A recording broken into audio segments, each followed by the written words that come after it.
Good afternoon, everybody. So I had to take a couple of days off from doing YouTube videos last week because I got sick over the weekend. But I am back and I am going to provide some reading updates to you. Over the weekend while I was sick, I had tons of time to read because I didn't end up going to New Hampshire to see my friends because I came down with a really bad cold. And as you can tell, my voice is doing a lot better and my throat is not as sore now. So, okay, the first book I wanted to review today is The Nickel Boys by Colson Whitehead. A couple of weeks ago, I read another book of his called Harlem Shuffle, and I really liked it. So this is actually based on a true story of a boarding school in Florida that had a really abusive staff. It was an all-boys reform school, and there is a trigger warning in this book for sexual abuse. I had to close my eyes through those scenes because I didn't want to picture the violence. But I am almost done with this book. I am on page 197, and there are 210 pages, so I almost have 10 pages left. The next book was recommended to me by Sagar. She hypes up Alice Feeney, and I can see why. This book had me guessing a plot twist at every turn to see if I was right, and then I ended up being surprised when I was actually right. This happened many times throughout this book and Lock Every Door and House Across the Lake. So, yes, I gave Good Bad Girls 4 stars on Goodreads, and I definitely plan to read all of the rest of Alice Feeney's books that Sagar recommended. The next book is called If There Were Villains by M.L. Rio. This book is really cool because it's a murder mystery that's set around a acting company of Shakespearean actors. So if you're into Romeo and Juliet, Twelfth Night, and any other Shakespearean plays, I think you will really enjoy this book and appreciate the references to all the Shakespeare plays in it. I certainly did. I love the found family of the theater community because it reminded me of the theater community that I was in when I was in New Hampshire, and I hope to find a similar theater group with the same type of found family aspect when I am back into doing musical theater. I am debating if I still want to audition for Mary Poppins because I'm still not working, and I'm not sure if this theater company that I want to audition for charges to be in their plays like the Amherst PTA does. So I may actually wait to audition for a play until after Vertical Harvest starts in September, because until then, my budget will be a lot tighter than normal. But yes, back to this book. It was good. I love the found family aspect of the theater company. The murder mystery, like the other mysteries in these thriller books, had me guessing the plot twist at every turn. And if you're into Shakespeare like I am, I highly recommend this book. I gave it 5 stars. So the next 2 books were recommended to me by Haley Pham.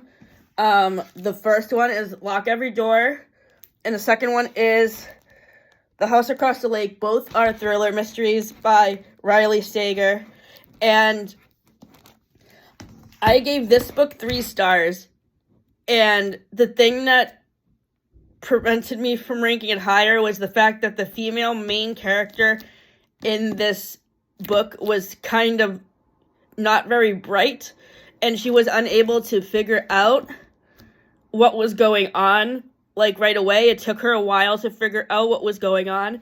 I was able to figure out the plot twist in the book quicker than she was, which isn't really good for a main character.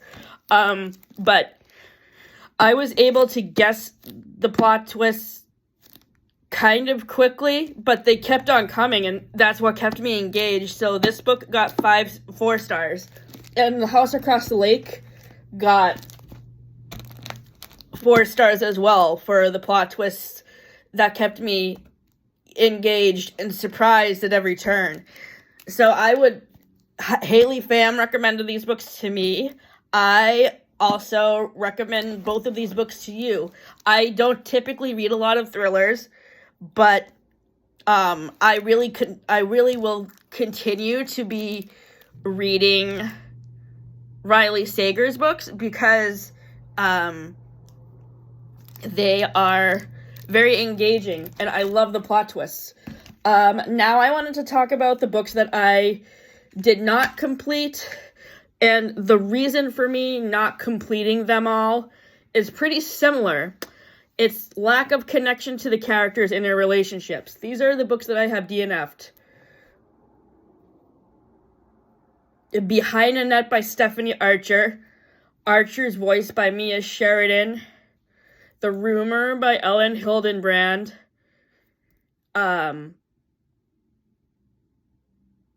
And Beautiful Day by Elin Hildenbrand.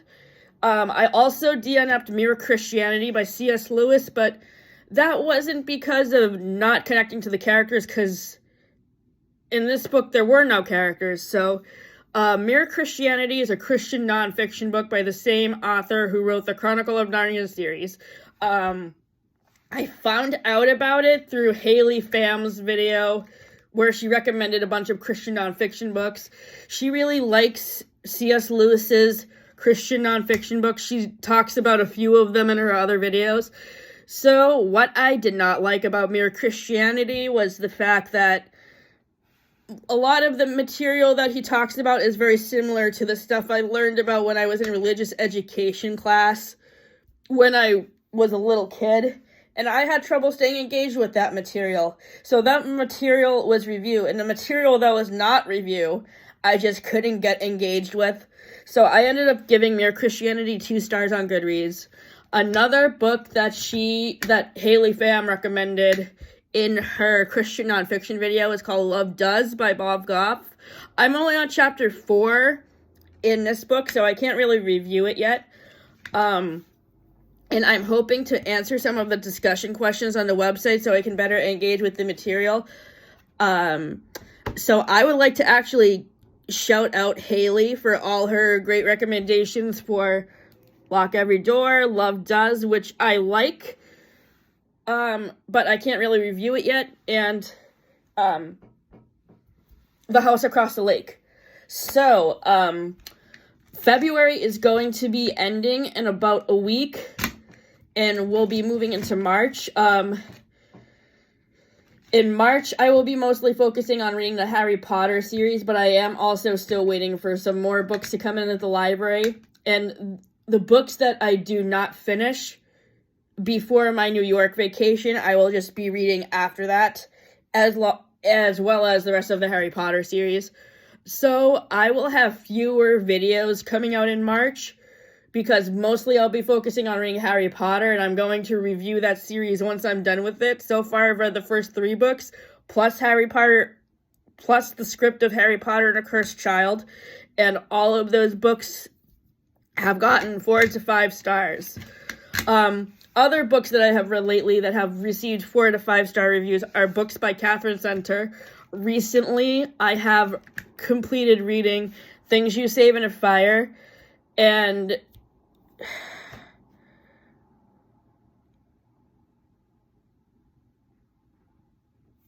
what was the other one called? Now I can't remember.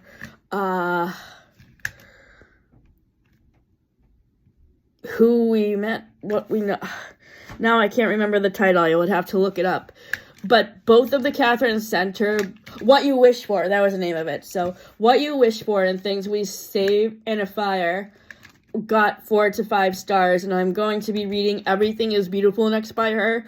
What I love about Catherine Center's books is how she creates such relatable characters with disabilities. Like, for example, well, none that I can personally relate to because I don't have any of the disabilities that her characters have, but the characters that her disabilities have had, the girl who is in What You Wish For has a seizure disorder.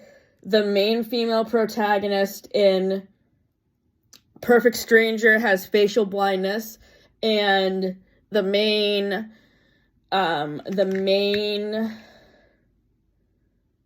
female protagonist in How to Walk Away has paralysis. And I just love how the books focus more on like how the main characters deal with these different disabilities and how they overcome all their challenges. And in The Bodyguard, the female, the male actor who the main female character is the bodyguard for actually has an anxiety attack, and he comforts her as she comforts him, and that's a really sweet scene. And the same thing happens in Perfect Stranger 2 between Sadie and Joe when they're at the party and she goes to the rooftop to deal with to get away from the crowded atmosphere of the party. So yeah, I love all of Catherine Center's books, and I am really excited for her new book to come out in June called The Rom-Commers. And I hope she eventually writes a book about a character with my disability, because Rebecca Yarros did really good with writing a character with my disability of cerebral palsy in Fourth Wing, and Abby Jimenez also did a good job of capturing somebody with anxiety in Yours Truly. So yeah, thanks for tuning in, and my February reading wrap-up will be posted in a week.